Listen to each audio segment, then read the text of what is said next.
ዶክተር አብይ የመርሳት በሽታ ይዟቸዋል አሉ። አብይ አህመድ የዘንድሮን ምርጫ የምንወዳደረው ከፓርቲዎች ጋር አይደለም፣ የዘንድሮን ምርጫ የምንፎካከረው ከፓርቲዎች ጋር ሳይሆን ከኦርቶዶክስ ጋር ነው። አዲስ አበባ መስቀል አደባባይ ነው። አሁን ግን ወቅቱ ተሰባስበን የምንዘምርበት ወቅት አይደለም። ሞት እየኖርከው ያለ ኑሮ ስለሆነ ኑሮህን ተናገር ነው። ሰላም ነው ያስልን በሰንደቋችሁልኝ በአዲስ ቪዲዮ ተመልሼ መጣሁ። በዚህ ቪዲዮ የምንመለከተው እንግዲህ ብፁዕ አባታችን አቡነ ጴጥሮስ ጠቅላይ ሚኒስትር ዶክተር አብይ አህመድ ተመልክተው ጥብቅ የሆነ መልእክት አስተላልፈዋል። ጭራሽኑ ስልጣን አይያዙም እያሉ ይገኛሉ። ምንድነው ጉዳዩ? እሱን የምንመለከት ነው የሚሆነው። እንደዚሁም ደግሞ አቡነ ሳዊሮስ ለአብይ አህመድ እንጸልያለን ያሉት ነገር እንግዲህ ብዙዎችን እያነጋገረ ያስቆጣ ይገኛል። እሱንም የምንመለከት ነው የሚሆነው። የአላፋ ዝማሬ ጉዳይም አለ። ሁላችሁም ቪዲዮ ላይክ እና ሼር ማድረጋችሁን እንዳትረሱ። ሰብስክራይብ ለምንድነው የማታደርጉት?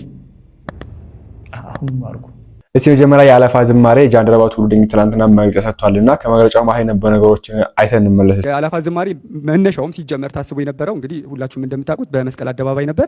በተለያዩ ምክንያቶች እዛ ሳይከናወን ቀርቷል። የመጀመሪያውና የሁለተኛው የአላፋ ዝማሬ ላይ በቁጥር እንኳን ብናየው የመጀመሪያው ላይ ባደረግነው ጥናት መሰረት 50 ሺህ የሚጠጉ ምዕመናን የተገኙት፣ ሁለተኛው ላይ ከ80 እስከ 90 ሺህ ምዕመናን ተገኝተዋል። ስለዚህ ቦታው ጠቦ ውስጥ ከነበሩት ውጪ ያሉት ይበልጡ ነበርና ከቦታ ጥበትና ከምዕመናን በተነሳ ጥያቄ መሰረት እንግዲህ ዘንድሮ በጠቅላይ ቤተ ክህነት ስም ደብዳቤ አስገብተን ቦታው በጣም ጠባብ ስለሆነ በመስቀል አደባባይ እንዲዘጋጅ እንግዲህ አስፈላጊውን ዝግጅት እያደረግን እንገኛለን። የ2018 ሶስተኛው የአላፋት ዝማሬ መርሃ ግብር ታህሳስ 28 ቀን 2018 ዓመተ ምህረት በአዲስ አበባ መስቀል አደባባይና በድሬዳዋ ለጋር አደባባይ ከቀኑ 10 ሰዓት ጀምሮ እንደሚካሄድም በዚሁ ለማሳወቅ እንወዳለን። ከዚህ በተጨማሪ በጥቅምት ወር ላይ የአላፋት ዝማሬን ማዘጋጀት ለሚፈልጉ አካላት እድሉን ክፍት በማድረግ በሀገረ ስብከታቸው እውቅና እስከተሰጣቸውና መስፈርቱን እስካሟሉ ድረስ የአላፋት ዝማሬን ማድረግ እንደሚችሉ መግለጻችን ይታወቃል። በዚህም መሰረት የሀገር ውስጥና ከሀገር ውጭ ባሉ አድባራት፣ ማህበራትና ሰንበት ትምህርት ቤቶች የአላፋት ዝማሬን ለማዘጋጀት ጥያቄ አቅርበው ኢጃት የሁነት አዘገጃጀት ስልጠናና የልምድ ልውውጥ መድረክም አዘጋጅቷል። እነዚህም 1 በአርሲ ሀገረ ስብከት አሰላ የሰንበት ትምህርት ቤቶች አንድነት፣ 2 በቤንሻንጉል ጉሙዝ ክልል የአሶሳ ሀገረ ስብከት ደውልሽ ይሰማ ሁለገብ የአገልግሎት ማህበር፣ 3 በምዕራብ ሸዋ ሀገረ ስብከት ሆለታ ከተማ የደብረ ኤዶም ቅዱስ ገብርኤል ቤተክርስቲያን፣ 4ኛ በምዕራብ ሸዋ ሀገረ ስብከት በአምቦ ከተማ መንበረ ጵጵስና በመሰረተ ህይወት ቅድስት ኪዳነ ምህረት ቤተክርስቲያን፣ 5ኛ በደቡብ ወሎ ሀገረ ስብከት የደሴ ርዕሰ አድባራት ደብረ መድኃኒት መድኃኔ ዓለም ቤተክርስቲያን ወልድ ዋህድ ሰንበት ትምህርት ቤት፣ 6ኛ ከሀገር ውጪ የሲያትል ደብረ ጥበባት በዓታ ለማርያም ቤተክርስቲያን፣ 7ኛ በምስራቅ አፍሪካ የኬንያ፣ ኡጋንዳ፣ ታንዛኒያና ሩዋንዳ ሀገረ ስብከት በኡጋንዳ ካምፓላ መካነ ሰላም መድኃኔ ዓለም ቤተክርስቲያን፣ እንዲሁም 8ኛ በምስራቅ ሸዋ ሀገረ ስብከት የሞጆ ደብረ ብርሃን ቅድስት ሥላሴ ቤተክርስቲያን ናቸው። የዘንድሮ የአላፋት ዝማሬ ከዚህ በፊት ከተደረጉት 2 የአላፋት ዝማሬያት የሚለየው በሚዘጋጅበት ቦታ ብቻ መሆኑን ተገንዝባችሁ ምዕመናን እንደ ከዚህ በፊቱ ሁሉ መዝሙር በማጥናት ለመድኃኔ ዓለም ልደት የሚገባ ንጹህ ልብስ በማዘጋጀት በየሳምንቱ አርብ በሚደረገው የማህረና አብ ጸሎት ላይ በመገኘትና ኦርቶዶክሳዊ ስነ ምግባር በተሞላበት ሁኔታ የአላፋት ዝማሬ እንግዲህ ብዙ ቅሬታዎችን እያስተናገደ ቢሆንም እሱ ግን መግለጫ ይዘው ወጥቶ እንግዲህ አስፋፍተናል የሚል ነገር አንስቷልና እኚህ መምህር እንስማና ወደ ብፁዕ አቡነ ጴጥሮስ እንመለስ። መምህር ዲያቆን ሄኖክ ኃይሌን በጣም ወደውና ማከብረው ነው እኔ። አሁን ግን ወቅቱ ተሰባስበን የምንዘምርበት ወቅት አይደለም። ልክ ነው። ሀዘናችንን የሚያስረሳ ነው የሚሆነው። ለሌሎች ሚዲያዎች አሳልፈን ኢትዮጵያ እንዲናት ብለን የምናሳይበት ነው የሚሆነው። መዘመሩ አይደለም ክፋቱ አይደለም። ስለዚህ በዚህ ወቅት ቤተክርስቲያኒቷ ጸሎት የምታነባበት ወቅት ስለ ጽዮን ዝም አንልም ብሎ ኢሳይያስ ተናገረ። ጽዮንን ባሰብናት ጊዜ አለቀስን፣ በባዕድ ሀገር መሰንቆቻችንን ሰቀልን እያለ ዳዊት ባዕዳን ዝማሬ ፈለጉብን እያለ እየተናገረ ነው። እና አሁን ያለንበት ወቅት የምናለቅስበት፣ ምህላ የምንይዝበት፣ የምንጮህበት ወቅት ነው። በዚህ ጉዳይ እናንተ ማሳያችሁን አስቀምጡበት። እኔ ሰፋ ያለ ቪዲዮ ወደ መጨረሻ ማሳያችሁ የሚሆነው ወደ ብፁዕ አቡነ ሳዊሮስ እና ወደ ብፁዕ አቡነ ጴጥሮስ እንመለስ። እስቲ መጀመሪያ የብፁዕ አቡነ ሳዊሮስን ተቃዋሚዎች ሰምተን እንመለስ። የኢትዮጵያ ኦርቶዶክስ ተዋሕዶ ቤተክርስቲያን ለክቡር ጠቅላይ ሚኒስትር ዶክተር አብይ አህመድ ጸሎት ታደርጋለች የሚል ሐሳብ አቡነ ሳዊሮስ አንስተዋል። መልካም ምድራዊ መንግስት ለነበራቸው ለኢትዮጵያ ኦርቶዶክስ ተዋሕዶ ቤተክርስቲያን ትልቅ አስተዋጽኦ ያደረጉ መሪዎች ካሉ በሆነ መታሰቢያ ቀን እንኳን ክርስትና ስማቸው ተነስቶ ይታሰባሉ። ከነገስታቶች ሁሉ የማይነሳው የአፄ ቴዎድሮስ ስም ነው ይባላል። ለምን? ራሱን የገደለ ፍታት ስለማይደረግለት። ነገስታቶችን እንደምታስብ እርግጥ ነው ታስባቸዋለች ማለት ነው። የክርስትና ስማቸውን አንስታ ነው የምታስታውሳቸው። ነገር ግን ዶክተር አብይ አህመድ ደግሞ ፕሮቴስታንት ናቸው። ኦርቶዶክስ ሆነው አልተጠመቁም። የክርስትና ስም የላቸው ማለት ነው። ክርስትና ስም ከሌላቸው ደግሞ ልታስታውሳቸው አትችልም። የትኛውንም ንጉስ ዓለማዊ ስሙን አንስታ አስባ አታውቅም። የክርስትና ስማቸውን እያነሳች ነው ልታስብ ከቻለችም የምታስበው። ስለዚህ ጠቅላይ ሚኒስትሩን ምን ብላ ነው የምታስታውሳቸው? በየትኛው ስማቸው ጠርታ ነው የምታስታውሳቸው የሚለውን ነገር አቡነ ሳዊሮስ ምላሽ ቢሰጡ ደስ ይለናል። እንደዚህ የሚል ጥያቄ ቀርቦባቸዋልና አይ ቲንክ ይመስለኛል ለሀገር መሪዎች ለባለስልጣናት የሚለውን ይመስለኛል አቡነ ሳዊሮስ ማለት የፈለጉት። ከዚህ ውጪ እንግዲህ በምን አውድ አይተው እንጸልያለን እንዳለው እግዚአብሔር ይወቀው። ያው መጸለዩ የሚያቀር ነው። ለሀገር መሪዎች ብላ ጸልያለች። ለሀገር መሪዎች በሚል እንጂ የክርስትና ስም በሚለው ክርስቲያን ቢሆን ነበር የሚደረገውና እናንተ ምን ታላላችሁ በዚህ ጉዳይ ላይ? ወደ ብፁዕ አቡነ ጴጥሮስ እንምጣ። መሪዎቻችን እነዚህ አሁን ስልጣን የያዛችሁት ሲጀመር ስልጣን አልያዛችሁም። አሁን ይሄንን እንደው እውነቱን ልንገራችሁ፣ መቼም እንደሌላው አልደልላችሁም። ዶክተር እንደሌላው አልደልሎትም። እውነቱን ልንገሮት እንደምንድን ያዛል ሀገር እውነቱን ልንገሮት እየመሩ አይደለም። ራስዎትን አያታሉ። ሲሪየስሊ ከልቤ ነው የምነግሮት። እኔ እንደ አንድ የቤተክርስቲያን ሰው ከልቤ ነው የምነግሮት። የለም የሌለ ነገር ለምን ያወራሉ? ያን የመሰለ ክብር አውርደው አንከትክተው ስብርብር አድርገው ተረግጠው ጥለውት እንዴት አድርገው ነው አሁን ኢትዮጵያን እመራለሁ ብለው? አይታይም። ነው ይታየናል። የኔ አባት የማይታየውን ለእርሶ ነው። እንዲያውም እኔ ምን አልኩኝ? ዶክተር አብይ የመርሳት በሽታ ይዟቸዋል አልኩኝ። የመርሳትና የውሸት በነገራችን ላይ ውሸትና መርሳት በሽታም ነው አንዳንድ ጊዜ። እና ምንድነው ምን ይለው ነበረ ባለፈው ደርግ የወደቀው ኢህአዴግ የገባ ጊዜ አይደለም አሉ። ደርግ የወደቀው ከህዝብ ልብ የወጣ ጊዜ ነው አሉ። እንግዲህ ይሄን የተናገረ ሰው ይሄን የተናገረ መሪ አሁን ከህዝብ ልብ አልወጣሁም ብሎ መንፈራገጥ ምን ይባላል? ወይ የመርሳት በሽታ ካልያዘ በቀር የመርሳት በሽታ ካልያዘ በቀር ደግሞ ነዳጅ ወጥቷል የምስራች ብለው የተናገሩ ሰው ከስንት ጊዜ በኋላ ነዳጅ ተወደደ። ይሄ እንግዲህ የውሸት በሽታ የያዘው ሰው ካልሆነ በቀር እንዴት ሌላ ሊሆን ይችላል? አሁን እያማወት አይደለም። በነገራችን ላይ ራስዎት የተናገሩትን ነው ዶክተር። እውነት ነጋገር ከተባለ እንደዚህ አይነት እና የአይነት በሽታ እና ስልጣን ሲወደድም ቅጥ አለው። ስልጣን ሲወደድም ቢያንስ የተወሰነ ነገር ይዘህ ነው የምትወደው ስልጣን። ምንም ነገር ሳትይዝ ስልጣን ብትወድ ምንም ሰውን ማስፈጀት አገርን ማጥፋት። አሁን ትናንትና ዛሬ አንድ ሪፖርት ሰማሁ። እባክህ እንደው እንዳትናገር እንደው እባክህ ወንድም አለም፣ ይሄ እኮ የምትኖረው ኑሮ ነው፣ ፖለቲካ አይደለም። ሞት እየኖርከው ያለ ኑሮ ስለሆነ ኑሮህን ተናገር ነው የኔ ጥያቄ። አታመልጥም። ስለፈራህ የምታመልጥ አይመስልም። ስላልተናገርክ አክብረውኛል ብለው ፖለቲከኞች አይለቁህም። የትኛውም ቦታ ገንዘብም ይኖራችሁ ሰውም ይኖራችሁ ምንም ይኖራችሁ አሁን ከሚሞቱት በላይ ሊሞቱ አይችሉም። ጭክን ብለን አንድ ካልሆንና ምድራችን፣ አገራችን፣ ቤተክርስቲያናችን መታደግ ካልቻል እኛ እንናገራለን። መቼም ቢሆን አይቆምም። ይሄ እስክንሞት ድረስ እንናገራለን። እስክንሞት ድረስ መናገር ብቻ አይደለም እናስተባብራለን።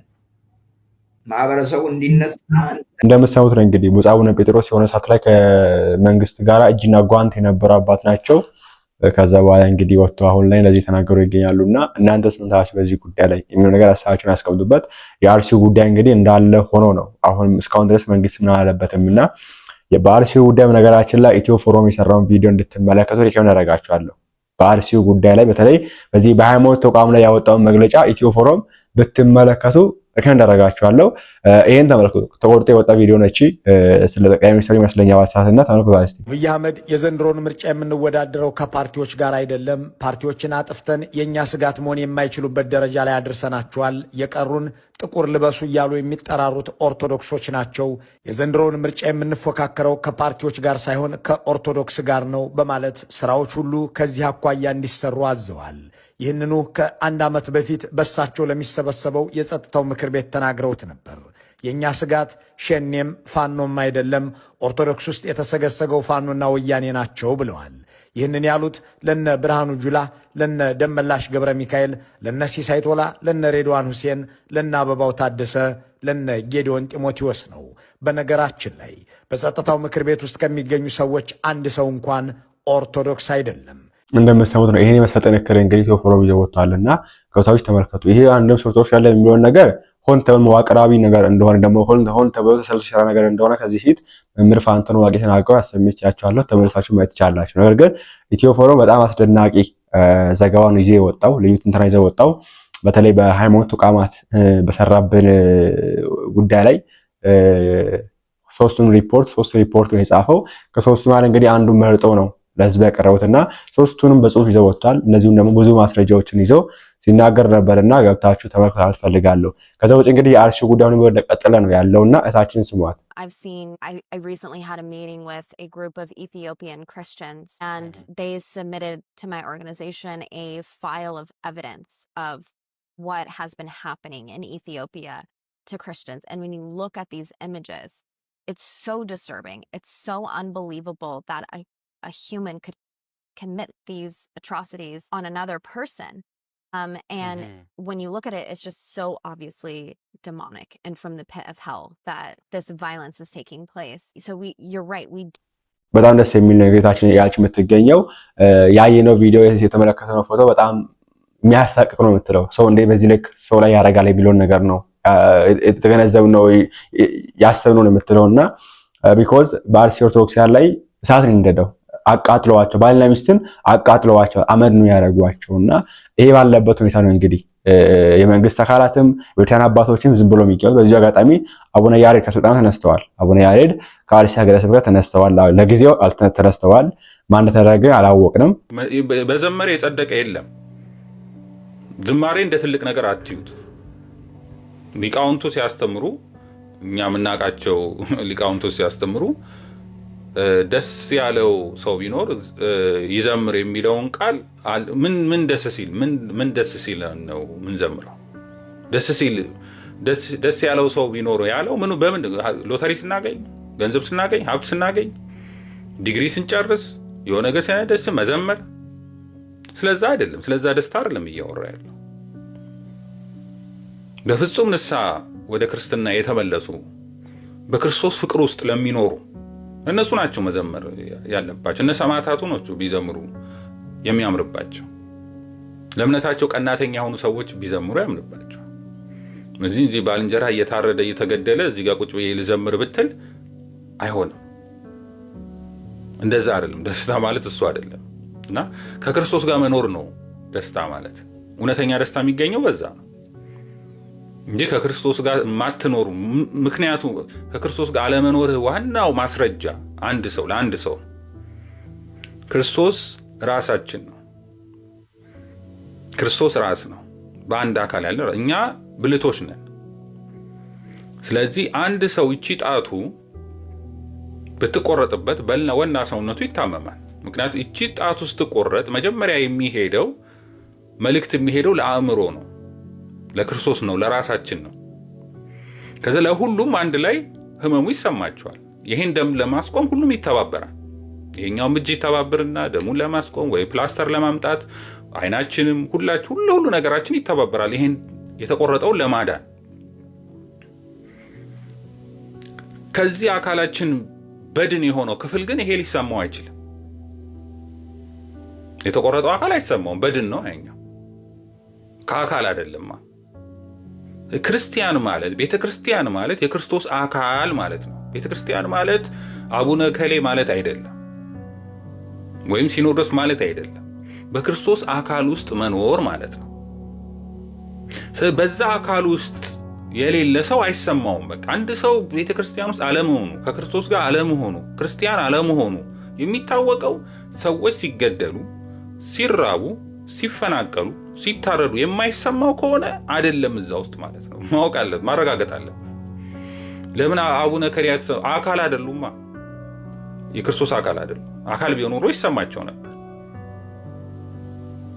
ያማቸው ነበር፣ ህመሙ ቶሎ ለማዳን ይሄዱ ነበር።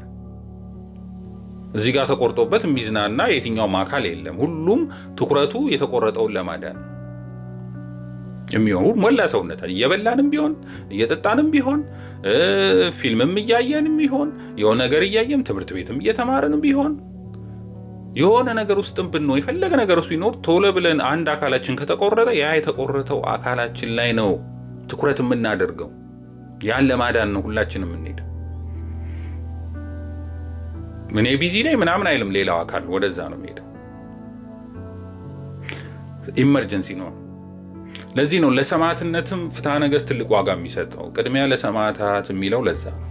ለመርዳትም ለመስጠትም ምንም ለማድረግ ቅድሚያ ቤተክርስቲያን እናሰራ ሳይሆን ቅድሚያ ሰማዕታት ነው የሚላቸው፣ ፍትሐ ነገሥት ነው የሚለው። ስለዚህ ቅድሚያ እንዘምር። አሁን ይሄ ጊዜው አይደለም። ማን ሊሰማችሁ ነው የምትዘምሩት? ወንድም እየታረደ ዝም እያልክ ማን ነው? አካል አይደላችሁ። እንዘምራለን እናጨበጭባለን የምትሉ ሰዎች መጀመሪያ አካል ሁኑ። አካል ስትሆኑ ነው ደስተኛ የምትሆኑት። መጀመሪያ አይደላችሁም። ከክርስቶስ ጋር ሳትኖሩ እንዴት ነው ደስተኝነት የሚኖረው? ስለዚህ ብዙዎቹ ከዚህ የወጡ መናፍቃን ሲሆኑ፣ ብዙ ዘማሪ ነን የሚሉ ብዙ ሰባኪ ነን ሲሆኑ እንገረማለን። ግን እነሱ መጀመሪያውኑ አካል ውስጥ ፍቅር አልነበራቸውም። መጀመሪያ በቤተ ክርስቲያን አካል ውስጥ አልነበሩ። አለመኖራቸው ማረጋገጫ ይሄ ነው። አንደኛው ሰማዕታት ክርስቲያኖች ሲገደሉ ሲታረዱ ዝም ማለት፣ እጸልያለሁ ማለት። ለተራበ ሰው እንዴት ርቦኛል ሲል እጸልይልሃለሁ መልስ ነው። ብራብ አላበላችሁኝም ነው እንጂ ያለው ብራብ አልጸለይላችሁኝም ብሎ አይደለም ገነት የሚቃወመን ክርስቶስ። ስለዚህ ስለጸለየን ያስገባናል ማለት አይደለም። ወይም ብራብ አብልታችሁኛል ብሎ ነው እንጂ የሚመልስላቸው ወደ ገነት ከቀኝ ሆኑ የሚላቸው ብራብ ጸልያችሁልኝናን ብጠማ ጸልይላችሁልኝና ብሎ አይደለም ወደ ገነት የሚያስገባቸው ወይም ከክርስቶስ ወገን የሚሆኑት። ብታሰር ጸልይላችሁልኝ አይደለም አይደለም። እኛ ስራ ነው አልንሰራ ለራሳችን መጸለይ በቂ ነው። በቃ በቂ ነው። እሱን ከተሰማን ማለት ነው እንጂ ለከሌ ጸልይልሃለሁ። እሱ በራዶች አሉ፣ መነኮሳት አሉ ለዓለም የሚጸልዩልን። ማንና ነው አንተ ከሚገደለው በላይ እበልጣለሁ እያልክ ነው እኮ ማለት። እሱ ሳይጸልይ ቀርቶ ነው የሞተው። ከዛ ከምትታረደው ሴት እበልጣለሁ እኔ እግዚአብሔር እኔን ይሰማ፣ እሷን ስላልሰማት ነው የሞተችው፣ እኔን ደግሞ ስለሚሰማኝ ለእሷ ጸልይልሃለሁ እንደማለት ነው። ትቢት ነው ይሄ። ጸልያለሁ ብሎ ራስን ማታለል ይሄ ትቢት ነው። የተራበን ሰው ረሃቡን ማስቆም ነው። የሚገደልን ሰው እንዳይገደል ማድረግ ነው። የሚታሰርን ሰው ማስፈታት ነው። የተራቆተውን ሰው ማልበስ ነው እንጂ ጸልይልሃለሁ አይደለም። እንደሷ ይሄ ፍቅር አይደለም። ለልጅ ቢሆን አታረገውማ። ልጅ ሊገደል ቢል ታረገዋለህ? ጸልይልሃለሁ ትለዋለህ? ልጅህን ሰዎች ወስደው ሊያርዱት እየወሰዱት አንተ ጸልይልሃለሁ ትለዋለህ? ለልጅህ አትልም። ስጋህ ነው። ስጋህ ነህ። ገና ወደ ክርስቶስ አልገባህም። ወደ ክርስቶስ ልጅነት ብትመጣ ያ ወንድምህ እንደሆነ ይገባህ ነበር። ወይ ወንድምህ ወይ ልጅህ ያ ይገባሃል። ያ ስለሌሉ ነው። ስለሌሉ ምንም ማድረግ አንችልም። እግዚአብሔር ይስጥልን። መጽሐፉም ሲናገር እንግዲህ ደስ ያለው ይዘምር ነው የሚለውና በተለይ መሳሪያ አንስቶ አንድ አካል መሆናችንን ያሳየበት ነገር ደስ ብላኛለች። እና አሁን ብዙዎቻችን ያልተረዳነው ነገር ቢኖር ክርስትናው ራሱ አልተረዳንም። ክርስትናው በራሱ ገና አልገባንም። ኦኬ ቢገባን ኖሮ ቀደም ወንድማችን ሲናገር ሰማዮች አንዱ አካል ሲጎዳ አንዱ አካል ይሰማዋል። ኦኬ ይሰማዋል። አሁን ለምሳሌ አርሲ ላይ ሰዎች ሞቱ። አርሲ ላይ አንድ እናት ተቃጥላ ሞተች። አቃጠሏት፣ ገደሏት፣ አቃጠሏት። እናት ናት ባይዘው ለእያንዳንዱ ክርስቲያን እናት ናት ያቺ አርሲ ላይ ተቃጠለችው። በዛ ልክ ሊሰማን ይገባል። እናታችን እንዳጣል ሊሰማን ይገባል። ክርስትና ቢጋር ኖር እንደዛ ነበር። የሆነ ልጅ እዛ ሲሞት የአንተ ልጅ ነው፣ የአንቺ ልጅ ነው፣ የኛው ልጅ ነው፣ የቤታችን ውስጥ የሚገኝ ልጅ የስጋ ልጅ ከስጋ ልጃችን በላይ ማየት ያለብን ልጅ ነው። ምክንያቱም በክርስቶስ አንድ ስለሆን ብዙ ስትሆኑ አንዳችሁ ለሚመጣው ሲናገር ማለት ነው። እና እሱ አልተረዳነውም። አሁን ላይ ግራ እጃችን ሲቆረጥ ቀኝ እጃችን አይመለከተኝም አይልም። ግራ እጁን ለማዳን የሆነ ነገር ያደርጋል። ኦኬ ሶፍትም ቢሆን ያመጣል፣ አክም ቤትም ቢሆን እንደሄደ የተለያዩ መልሶችን ይመልሳል አካላችን በራሱ። በዛ ልክ ነበር መሆን የነበረበት።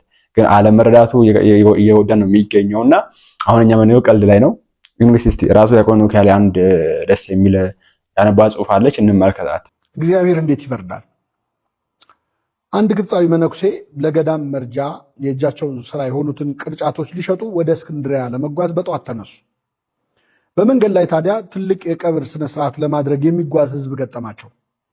ሟቹ ዝነኛ አረማዊ ገዢ ሲሆን በዘመነ ሰማዕታት በሺዎች የሚቆጠሩ ክርስቲያኖችን የገደለ ሰው ነበር። አሁን ዕድሜ ጠግቦ ሞቶ ነው። ቀኑ ውብ ፀሐያማ ቀን ነበርና የሀገሪቱ ዜጎች በነቂስ ወጥተው ገዣቸውን እየቀበሩ ነው። ይህን ያዩት መነኩሴ ጉዳያቸውን ፈጽመው ወደ ገዳም ሲመለሱ አሳዛኝ ዜና ሰሙ። ለ60 ዓመታት በበረሃ በብህቱና ቅጠልና የበረሃ ፍሬ ብቻ እየበላ የኖረ ጸሎተኛ ባህታዊ በዚያች ዕለት በጅብ ተበልቶ ሞቶ ነበር። መነኩሴው እጅግ ጥልቅ ሐዘን ውስጥ ሆነው እንዲህ ሲሉ አሰቡ። በሺህ የሚቆጠሩ ክርስቲያኖችን የገደለው አረማዊ ሰው በታላቅ ክብር ታጅቦ ሲቀበር ሕይወቱን ሙሉ በጸሎትና በጾም ፈጣሪውን ያገለገለው ባህታዊ በጅብ ተበልቶ የተዋረደ አሟሟት ሞተ። ይህ እንዴት አይነት ፍርድ ነው? እግዚአብሔር ከመልካምነቱ ሁሉ ጋር ኢፍትሐዊ ነገሮች ሲሆኑ ዝም ብሎ ለምን ያያል? በዚህ ምክንያት ብዙ ሰዎች የፈጣሪ መኖር ይጠራጠራሉ። እኔም ፍርዱን እንዲገልጽልኝ መጸለይ ይኖርብኛል አሉ። ከዚያች ቀን ጀምረው መላልሰው ወደ ፈጣሪ ፍርድህን ግለጽልኝ እያሉ መጸለይ ጀመሩ። ብዙም ሳይቆይ እግዚአብሔር ፍርዱን ገለጸላቸው። ከሳምንታት በኋላ እንደተለመደው ወደ እስክንድሪያ የ3 ቀን ጉዞ ሊሄዱና ቅርጫታቸውን ሊሸጡ ተነሱ። መንገድ እንደጀመሩ ድንገት አንድ ወጣት መነኩሴ ወደ እርሳቸው ሲመጣ ተመለከቱ። አባቴ ባርኩኝ። እግዚአብሔር ይባርክህ። ወዴት ይሄዳሉ? አለ ወጣቱ መነኩሴ። ወደ እስክንድሪያ ቅርጫቴን ልሸጥ እየሄድኩ ነው አሉት። ጥሩ አጋጣሚ ነው አባ፣ እኔም ወደዛ እየሄድኩ ነው አለ በትህትና። ጎሽ አብረን እንጓዛለና አሉ አባ። ወጣቱ መነኩሴ ከእጃቸው ሸክማቸውን ተቀበለ። ጥቂት እንደሄዱ እንዲህ አላቸው። አባ ያው እንደሚያውቁት እንደ መነኮሳት ስርዓት ጉዞ ስንጓዝ በጸሎት ከእግዚአብሔር ጋር መነጋገር ነው ያለብን አይደል አላቸው። ልክ ነው ልጄ አሉት። እንግዲያውስ ለ3 ቀን አብረን ስንጓዝ እስክንድሪያ እስክንደርስ አንዲትም ቃል አንነጋገር። ምናልባት በ3ቱ ቀን ጉዟችን ለማየት የሚከብድ ነገር እንኳን ሳደርግ ቢያዩኝ ላይናገሩኝ፣ ላይፈርዱብኝ፣ የዝምታ ቃል ኪዳኑን ላያፈርሱ ቃል ይግቡልኝ አላቸው። አባ እየተገረሙ እሺ በሕያው አምላክ እምላለሁ ልጄ አንዲትም ቃል አልተነፍስም አሉት። ሁለቱም አባቶች በጠዋት የአርምሞ ጉዟቸውን ጀመሩ። ቀትር ላይ ወደ አንዲት መንደር ደረሱ። 2 ወጣቶች እነዚህን መነኮሳት አዩአቸው። ከሁለቱ አንዱ ቅዱሳን አባቶቼ እያለ ወደ እነርሱ ሮጠ። አባቶቼ ፀሐዩ እስኪበርድ ድረስ እባካችሁ እኛ ቤት አረፍ በሉ አላቸው። ፀሐዩዋ እየከረረች ስትመጣ በበረሃማዋ ግብፅ ጉዞ በጠዋትና ማታ እንጂ በቀትር ስለማይታሰብ ጉዟቸውን ማቋረጥ ግድ ሆነባቸው። ስለዚህ 2 ወጣቶች እነዚህ መነኮሳት በክብር ተቀብለው ከቤታቸው አስገቧቸው፣ እግራቸውን አጠቧቸው። በቤታቸው ከትውልድ ትውልድ ሲተላለፍ የኖረ የከበረ እጅግ ውድ የብር ሳህን ላይ ምግብ አቀረቡላቸው። መነኮሳቱ በዝምታ ተመገቡ። ከዚያ ትንሽ አረፍ የሚሉበት ክፍል ተሰጣቸው። ትንሽ እንደቆዩ ወጣቱ መነኩሴ ቀስ ብሎ ወደ ምግብ ማብሰያው ክፍል ገብቶ የበሉበትን ውድ የብር ሳህን በልብሱ ደብቆ ይዞ መጣና አባን ጠቅሶ ጠራቸው። ተሰናብተው ከወጡ በኋላ አባ በቀሚሱ ውስጥ የተደበቀውን የብር ሳህን ሲያዩ ደነገጡ። መናገር ባይችሉም በልባቸው ግን እንዲህ አሉ። እነዚህ ደግ ወጣቶች በክብር ተቀበሉን፣ እግራችንን አጥበው መገቡን። እውነት ለውለታቸው ምላሹ ውዱን ንብረታቸውን መስረቅ ነው ብለው አዘኑ። ጥቂት እንደቆዩ የመስኖ ውሃ ወደ ተከማቸበት አንድ ድልድይ ደረሱ። ውሃውን ሲሻገሩ ታዲያ ወጣቱ መነኩሴ በብር ሳህኑ ላይ ካማተበበት በኋላ ወደ ወንዙ ወረወረው። አባ ግራ ገባቸው። እንዲህ ብለው አልጎመጎሙ። እንዴት ያለ ነገር ነው? ሳህኑን የሰረቀው ሊወረውረው ነው? እዚያው አይተውላቸው? ዝምታቸውን ሊያፈርሱ አይችሉምና ዝም አሉ። ሲመሽ ወደ አንድ ወጣት ባልና ሚስት ቤት ደረሱ። እንደ ቀኖች ወጣቶች እነዚህም በክብር እግር አጥበው አስተናገዷቸውና ማረፊያ ሰጧቸው። ባልና ሚስቱ የ2 ወር ሕፃን ልጅ ነበራቸው። በጠዋት ሲነሱ ወላጆች ሳይነሱ ወጣቱ መነኩሴ ቀስ ብሎ ሄዶ የተኛውን ሕፃን ገደሉ። አባ ሊያስጥሉ ቢሉም አልቻሉም። እየጎተተ ይዟቸው ወጣ። ጌታ ሆይ ምን አይነት እርጉም ነው! ንጹሕ ሕፃን ገደለው እኮ እያሉ እንባቸው ወረደ። ምንም እንኳን አንጀታቸው በሐዘን ቢኮማተርም በመሃል ላይ የገቡበትን አርምሞ አፍርሰው ከግዝት ላለመግባት አንዲት ቃል አልተናገሩ። በቀጣዩ ቀን 2ቱ መነኮሳት ወደ አንድ መጠጥ ቤት ደጅ ደረሱ። ጭፈራ ከሩቅ ይሰማል። ሰካራሞች መነኮሳቱን ሲያዩ ቅዱሳን እያሉ ተሳለቁ። በሰካራም አንደበት የሚናገረው ዲያብሎስ ነው ብለው ዝም አሉ። ወጣቱ መነኩሴ ግን ወደ መጠጥ ቤቱ አቅጣጫ በግንባሩ ተደፋና 3 ጊዜ ሰግዶ ተሳለመ። ጥቂት እንደሄዱ አንድ ያረጀ መስቀሉ ከጉልላቱ የተነቀለ በርና መስኮት የሌለው ቤተክርስቲያን አዩ። ወጣቱ መነኩሴ ድንጋዮች ለቀመና አማተበበት፣ ወደ ፈረሰው ቤተ መቅደስ ወረወረው። አባ ይህን ጊዜ መጠጥ ቤቱን ተደፍቶ ተሳለመ፣ ወደ መቅደሱ ድንጋይ ወረወረ ብለው በዝምታ ተንጨረጨሩ።